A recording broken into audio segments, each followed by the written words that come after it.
পুজোর শপিং করার পর খুব খিদে পেয়েছিল, তাই চলে গেছিলাম ইন্ডিয়ান কফি হাউসে। এটা আমার ফার্স্ট টাইম এখানে আমি গেছিলাম। তবে যে না, সত্যি যেটা বলে মানুষে যে ইন্ডিয়ান কফি হাউস একটা নস্টালজিয়া, সত্যি ব্যাপারটা একদম সত্যি। এরকম সাদা পোশাক পরে এনারা সার্ভ করছেন, এতটাই আমার ভালো লাগলো না জায়গাটা, জাস্ট মনটা কেড়ে নিয়েছিল।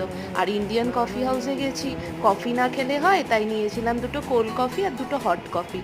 আর কি কি নিয়েছিলাম চলো খাবারে সেটাও তোমাদের দেখিয়ে দিই।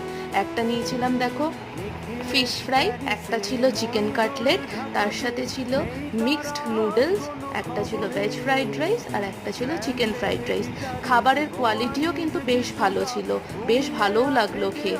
তবে নিউ টাউনের ইন্ডিয়ান কফি হাউস যেটা হয়েছে সেটা সুন্দর হলেও এই পুরনো এই কফি হাউসটা যেন একটা সত্যি নস্টালজিয়া। মান্নাদের সেই গান আর এই কফি হাউস একটা দারুণ ব্যাপার। ভিডিওটা ভালো লাগলে লাইক করো, সাবস্ক্রাইব করো।